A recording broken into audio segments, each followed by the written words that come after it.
제가 세 번째로 준비한 소품은 바로 드라마 포스터인데요.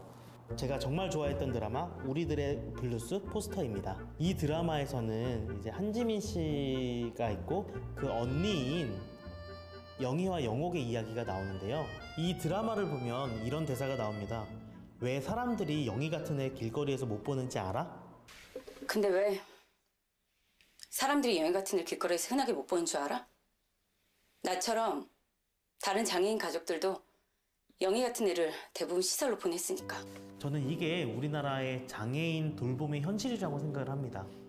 장애인 돌봄에는 딱 두 가지 선택지만이 주어지고 있습니다. 가정에서 독박 돌봄을 할 것인가, 아니면 거주시설로 보낼 것인가. 저는 우리 사회에 이 선택지가 좀 다양하게 보장될 필요가 있다고 생각을 합니다. 그런 의미에서 저는 탈시설 지원 조례를 통해서 시설 거주 장애인들이 시설 밖에서 나와서 살 수 있는 그런 환경을 만들어줄 필요가 있다고 주장하고 있습니다. 많은 이제 중증 장애인과 그 가족들이 돌봄의 어려움 속에서 극단적인 선택을 하십니다. 실제로 최근에 청주에서 발달장애인 일가족 3명이 숨진 채 발견되었습니다. 이런 참사를 추모하기 위해서 경기도청 앞에서는 49제 날까지 계속 추모 분향소를 운영하고 계십니다. 이 분향소는 지난 5월에 청주의 발달장애인 일가족 3명이 나란히 누워서 숨진 채 돌아가신 것을 추모하기 위한 분향소고요. 이 분향소를 통해서 이 죽음들이 분명한 사회적 참사이고 이 발달장애인과 그 가족들을 위해서 방지책을 마련할 것을 요구하는 추모 분향소고요. 전국 17개 시도 모두에 설치가 되었고 김동연 지사님도 이곳을 다녀가셨습니다. 저희는 감사드려요. 왜냐하면 의원님들을 여러 번 뵀지만 표를 얻기 위해서 장애 문제를 살짝 관심 가져주시는 분들도 계시지만 의원님 같은 경우는 표하고 상관없이 오히려 당선되시고 나서 저희한테 더 많은 걸 이제 물어보시고 공부하시는 분이라는 거를 저희가 느끼면서 그런 거에 대해서는 감사드리죠. 의원님들 중에 저희 분향소에 한 번도 안 와보신 분들도 상당수 계시지만 저렇게 뭐 오시는 길에 한 번씩 들려주신다는 게 그렇게 쉬운 일은 아니라는 걸 저희도 알고 있으니까 그거에 대해서 좀 많은 감사의 말씀을 드리고 싶죠. 저도 이제 가족 중에 장애인이 계신데요. 청각장애를 갖고 지체장애를 복합장애 갖고 계신 할아버지와 같이 살기도 했습니다. 그러다 보니까 장애인들에 대한 관심은 단순하게 관심을 넘어서 제 당사자의 문제이기도 합니다. 우리들의 블루스에서 영희 역을 맡은 정은혜 배우도 제가 실제 뵐 수 있는 기회가 있었고요. 그 어머니의 얘기도 들을 수 있었는데요. 그 어머니께서 장애인 탈시설 지원조례 제정의 필요성을 얘기하시면서 문제의 핵심은 정부가 장애인 돌봄을 개인의 불행으로 여기는 무책임함에 있다고 말씀하셨습니다. 저도 그 의견에 굉장히 동의하고 있고요. 전 따라서 공적인 책임이 강화되어서 이 장애인 돌봄이 더 이상 개인의 불행이 아니라 우리 공공의 책임이라는 걸 명시하고 시설에 보내는 것이 유일한 선택지가 아니라 다양한 선택지 중 하나가 될 수 있게 하려면 시설 밖에서의 장애인의 자립생활이 보장될 필요가 있습니다. 따라서 저는 경기도 장애인 탈시설 지원조례가 제정돼야 한다고 생각합니다. 복지부가 수용했습니다. 내년에 24년 6월 26일 끝없는 발달장애인과 가족들의 참사를 끊어내야겠다. 그 길에 함께하겠다. 제가 약속드렸습니다. 서비스법 새로운 개정 발달장애 참사 멈춰는 우리 목소리 장애인들의 목소리를 우리가 지역사회에서 듣고 눈으로 확인할 수 있는 일이 참 적습니다. 특히 의회에 있는 의원들이나 공무원들은 더더욱 그렇겠죠. 그런 분들한테 이 장애인들의 목소리, 그리고 장애인 당사자들과 부모들의 목소리, 그리고 그 어떤 것을 요구하고 왜 이렇게까지 하는가를 그런 간절함, 처절함을 드러내고 변화를 만들어내기 위해서 저는 이렇게 하는 거라고 생각합니다. 장애 참사 멈춰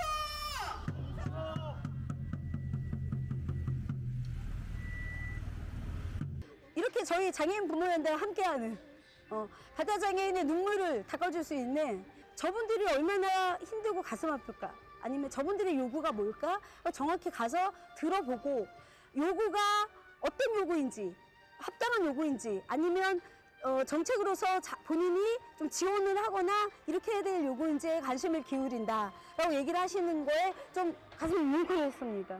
현재 경기도에서 발달장애인 긴급 돌봄 시범 사업이라고 해서 최장 7일간 이제 발달장애인들을 돌봄을 하는 그런 서비스를 시행하고 있습니다. 기존에는 이제 장례를 치르거나 다른 중대사를 처리할 때 발달장애인을 돌봐주는 기관이 없어서 어려움을 겪으셨는데요.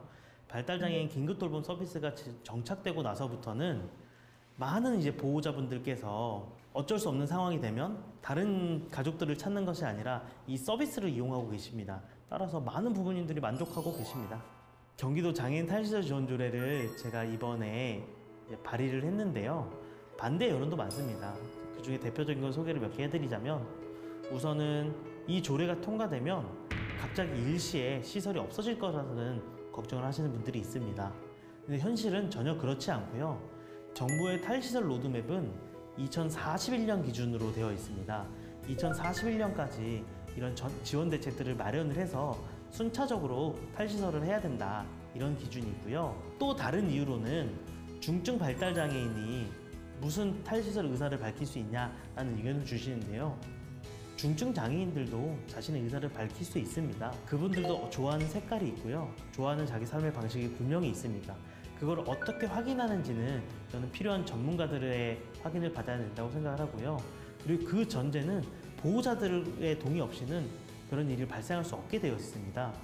그래서 따라서 그런 걱정은 좀 안 하셔도 된다라는 말씀을 꼭 이 자리에서 말씀드리고 싶습니다. 이번에 제가 준비한 소품은 무지개 프라이드입니다. 이 무지개 프라이드는 6빛깔 무지개가 상징하는 성소수자들과 그들의 자긍심을 의미하는 프라이드가 함께하는 이런 무지개 프라이드라고 할 수 있습니다. 제 주변에도 이제 성소수자 친구들이 많고요. 그리고 대학 다닐 때부터 지금까지 계속 그분들과 함께하면서 그분들의 권익이라던가 그분들의 고민을 함께 나눌 수 있었습니다. 실제로 제가 의원 되기 전까지는 서울 퀴어문화축제 기획단원으로 활동했고요.